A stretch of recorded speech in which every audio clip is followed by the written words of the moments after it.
A'udzubillahi minasyaitonirrajim. Bismillahirrahmanirrahim. Assalamualaikum warahmatullahi wabarakatuh.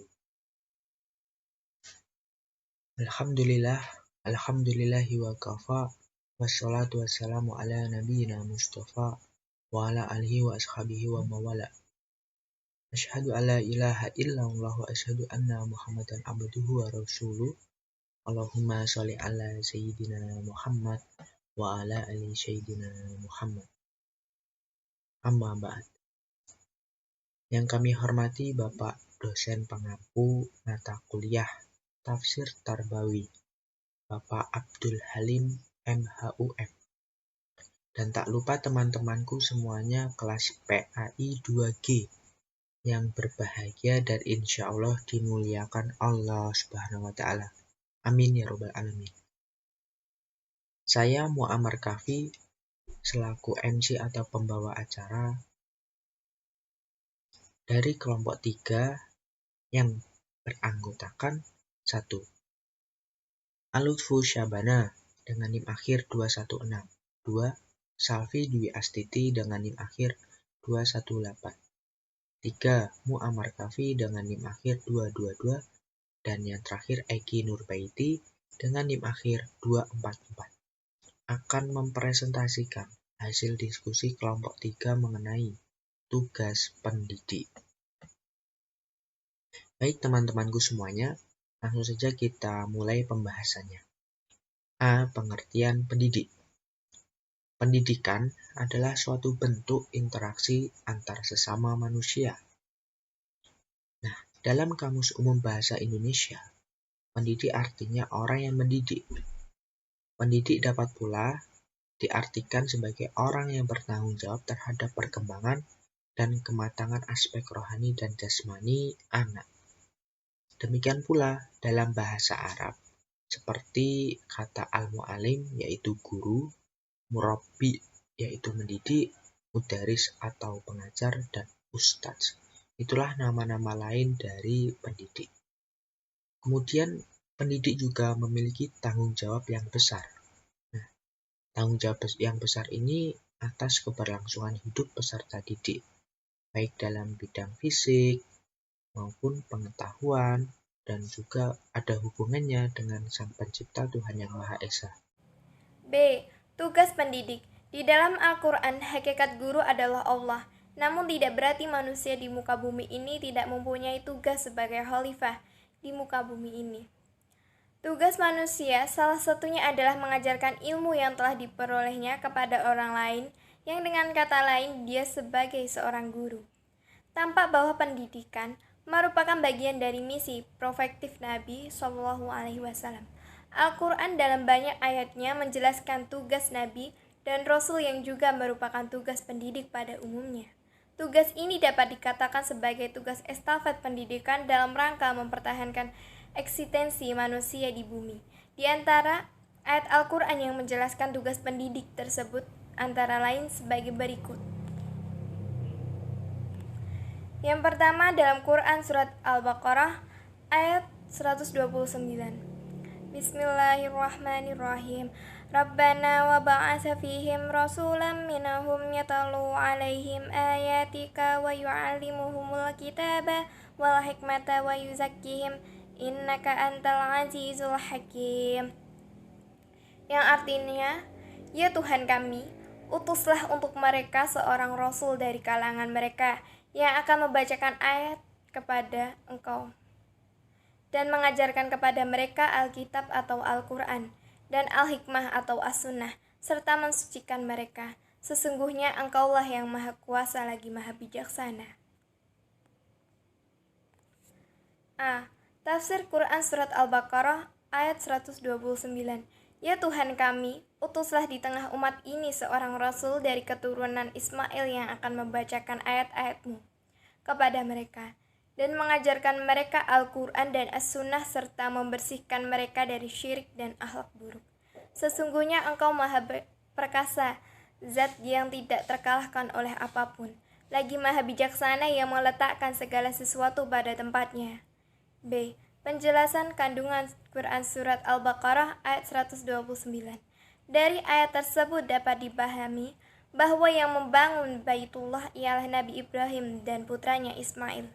Tujuannya adalah untuk memberikan kepada Allah, bukan untuk yang lain, sebagai peringatan bagi dirinya, yang akan diingat-ingat oleh anak cucunya di kemudian hari.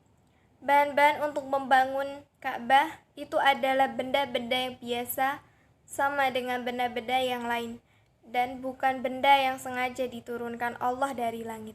Semua riwayat yang menerangkan Ka'bah secara berlebih-lebihan adalah riwayat yang tidak benar, diduga berasal dari Isra'iyat. Ayat Al-Quran selanjutnya yang membahas mengenai tugas seorang pendidik, yaitu pada Quran Surat Al-Imran ayat 159 yang berbunyi, A'udzubillahi minasyaitonirrajim. Bismillahirrahmanirrahim. Fabima rahmatin minallahi linta lahum walau kunta faddan ghalidhal qalbi lanfaddu min hawlika fa'fu anhum wastaghfir lahum wasyawirhum fil amri fa idza azamta fatawakkal 'alallah innallaha yuhibbul mutawakkilin, yang artinya, maka disebabkan rahmat dari Allah lah kamu berlaku lemah lembut terhadap mereka. Sekiranya kamu bersikap keras lagi berhati kasar, tentulah mereka menjauhkan diri dari sekelilingmu. Karena itu, maafkanlah mereka, mohonkanlah ampun bagi mereka, dan bermusyawarahlah dengan mereka dalam urusan itu. Kemudian, apabila kamu telah membulatkan tekad, maka bertawakallah kepada Allah. Sesungguhnya Allah menyukai orang-orang yang bertawakal kepadanya. Kemudian ada tafsir dari Al-Muyassar, Kementerian Agama Saudi Arabia, mengenai Quran Surat Al-Imran ayat 159 tersebut. Di sini dijelaskan bahwa maka disebabkan oleh rahmat yang besar dari Allah lah akhlak kamu, wahai Nabi, menjadi lunak kepada sahabat-sahabatmu. Seandainya engkau menunjukkan sikap kasar dalam ucapan dan tindakanmu, serta mempunyai hati yang keras, niscaya mereka akan pergi meninggalkanmu. Oleh karena itu, maafkanlah kekurangan mereka dalam bersikap kepadamu. Mohonkanlah ampunan untuk mereka dan Allah. Bermusyawarahlah dengan mereka untuk membahas masalah-masalah yang perlu dimusyawarahkan. Kemudian apabila kamu sudah bertekad melakukan sebuah keputusan setelah bermusyawarah, maka kerjakanlah dan berserah dirilah kepada Allah. Sesungguhnya Allah menyukai orang-orang yang berserah diri kepadanya, dan Dia memberikan bimbingan serta dukungannya kepada mereka. Selanjutnya, apa atau nilai pendidikan apa yang terkandung dalam ayat tersebut? Di sini kita dapat mengambil atau memetik satu kata, yaitu lintalahum, yang berarti lemah lembut. Lemah lembut di sini berarti suatu sikap, ya. Suatu sikap seorang pendidik terhadap peserta didik. Di mana dalam ayat tersebut dijelaskan tuntunan Allah Subhanahu wa taala secara khusus kepada Nabi Muhammad SAW kepada kaum muslimin, terutama mereka yang telah melakukan kesalahan dalam perang Uhud, di mana dalam perang ini banyak hal yang dapat mengundang amarah atau emosi manusia. Akan tetapi beliau Rasulullah Shallallahu Alaihi Wasallam bermusyawarah dengan mereka sebelum memutuskan berperang. Beliau menerima usul mayoritas mereka walaupun beliau tidak berkenan, karena perang itu tidak seperti yang diharapkan Nabi sesuai hasil musyawarah. Karena dengan kelemah lembutan beliau, mereka pun juga dimaafkan.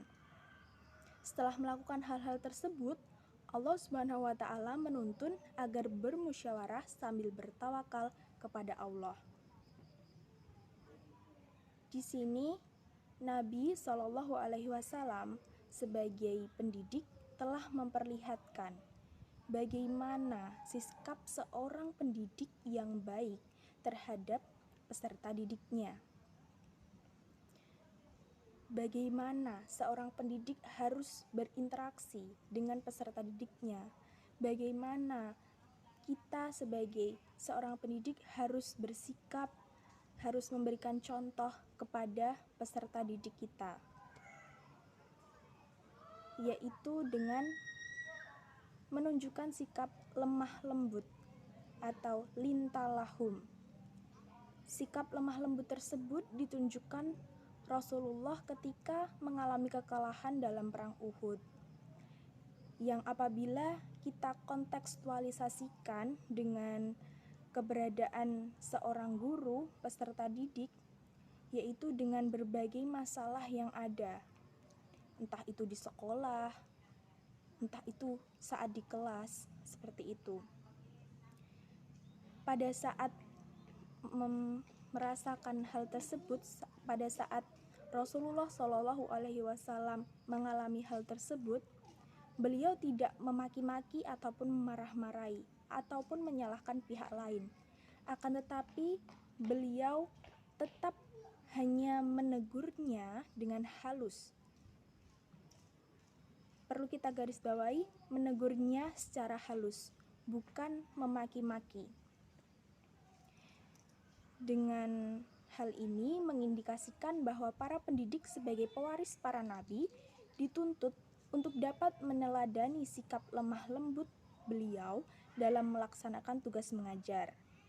Pendidik harusnya tidak mudah tersinggung, harusnya tidak mudah menyalahkan peserta didik dan memarahi atau bahkan memakinya atau menyimpan sikap dendam kepada orang lain. Baik, yang selanjutnya adalah dari Quran Surat Al-Imran ayat 164. A'udzubillahi minasyaitonirrajim. Bismillahirrahmanirrahim. Laqad mannallahu 'alal mu'minina idh ba'atsa fihim rasulan min anfusihim yatlu 'alaihim ayatihi wa yuzakkihim wa yu'allimuhumul kitaba wal hikmata wa in kanu min qablu lafi dhalalin mubin. Shadaqallahul adzim. Terjemahan arti dari Quran Surat Al-Imran ayat 164. Sungguh Allah telah memberi karunia kepada orang-orang yang beriman ketika Allah mengutus di antara mereka seorang rasul dari golongan mereka sendiri yang membacakan kepada mereka ayat-ayat Allah, membersihkan jiwa mereka, dan mengajarkan kepada mereka Alkitab dan Al-Hikmah. Dan sesungguhnya sebelum kedatangan Nabi itu, mereka adalah benar-benar dalam kesesatan yang nyata. Tafsir Jalalain dari Quran Surat Al-Imran ayat 164. Sesungguhnya Allah telah memberi karunia kepada orang-orang beriman ketika Dia mengirim kepada mereka seorang rasul dari kalangan mereka sendiri. Maksudnya, seorang Arab seperti mereka untuk mengawasi dan memberi pengertian. Jadi bukan dari kalangan malaikat dan tidak pula dari bangsa asing, yang membacakan kepada mereka ayat-ayatnya, yakni Al-Quran, yang menyucikan mereka, membersihkan mereka dari dosa, serta mengajarkan kepada mereka Alkitab, yakni Al-Quran, dan hikmah, yakni sunnah, dan sesungguhnya mereka ditakfifkan dari wa innahum adalah sebelumnya, yakni sebelum kebangkitannya, benar-benar dalam kesesatan yang nyata atau jelas. Yang kedua yaitu tafsir Quraisy Shihab. Allah telah berbuat baik kepada orang-orang mukmin terdahulu yang hidup bersama Nabi dengan mengutus kepada mereka seorang rasul dari bangsa mereka sendiri, yaitu seorang rasul yang membacakan ayat-ayat kitab suci, membersihkan dari keyakinan yang salah, dan mengajari mereka ilmu Al-Quran dan teladan. Sebelum diutusnya rasul itu, mereka berada dalam kebodohan, kebingungan, dan perasaan tidak berarti. Dan yang selanjutnya adalah isi kandungan dari Quran Surat Al-Imran ayat 164. Di dalam ayat ini, Allah memberitahukan kepada semua umat Rasulullah SAW bahwa diutusnya seorang nabi dari kalangan manusia kepada mereka adalah suatu karunia yang sangat besar dan tak pernah tertandingi oleh kenikmatan apapun. Rasul yang diutus kepada manusia itu mempunyai beberapa tugas, Di antaranya adalah membacakan ayat-ayat Allah, mensucikan dari berbagai dosa dengan mengajak mereka untuk selalu bertaubat dan berhenti melakukan maksiat, dan mengajarkan Al-Quran dan hadis. Dan yang terakhir yaitu dari Quran Surat At-Taubah ayat 128. A'udzubillahi minasyaitonirrajim. Bismillahirrahmanirrahim. Laqad ja'akum rasulun min anfusikum azizun 'alaihi ma nittum harisun 'alaikum bil mu'minina raufur rahim. Shadaqallahul azim. Terjemahan arti dari Quran Surat At-Taubah ayat 128. Sungguh telah datang kepadamu seorang rasul dari kaummu sendiri. Berat terasa olehnya penderitaanmu, sangat menginginkan keimanan dan keselamatan bagimu. Amat belas kasihan lagi penyayang terhadap orang-orang mukmin. Tafsir Jalalain dari Quran Surat At-Taubah ayat 128. Sesungguhnya telah datang kepada kalian seorang rasul dari kaum kalian sendiri, dari kalangan kalian sendiri, yaitu Nabi Muhammad SAW. Berat dirasa berat olehnya apa yang kalian derita, yaitu penderitaan kalian. Yang dimaksud ialah penderitaan dan musibah yang menimpa diri kalian. Sangat menginginkan bagi kalian hidayah dan keselamatan. Lagi terhadap orang-orang mukmin amat belas kasihan. Sangat belas kasihan. Lagi penyayang, ia selalu mengharapkan kebaikan bagi mereka. Yang kedua yaitu penjelasan kandungan Quran Surat At-Taubah ayat 128. Dalam ayat itu disebutkan bahwa Rasulullah SAW adalah orang yang azizun alaihim ma'anitum, yang merasakan betapa berat melihat penderitaan kaumnya, dan harisun alaikum, yang sangat mendambakan keselamatan kaumnya, dan raufur rahim, pengasih lagi penyayang terhadap orang-orang yang beriman. Penderitaan kaumnya terasa berat sekali bagi Rasulullah SAW, baik penderitaan itu dialami di dunia maupun apalagi di akhirat kelak. Alhamdulillahirabbil alamin. Terima kasih untuk teman-teman semuanya yang telah menonton video ini dari kelompok 3 mengenai tugas pendidik. Kami dari kelompok 3 meminta maaf yang sebesar-besarnya apabila dalam penjelasan dan pembuatan video masih banyak kekurangannya, karena sesungguhnya kesempurnaan itu hanya milik Allah Subhanahu wa Ta'ala. Semoga teman-teman semuanya bisa mengambil hikmah dan manfaatnya sehingga bisa diamalkan dalam kehidupan sehari-hari. Demikianlah yang dapat kami sampaikan. Kurang lebihnya mohon maaf. Billahi taufiq wal hidayah. Waridha wa inayah. Wassalamualaikum warahmatullahi wabarakatuh.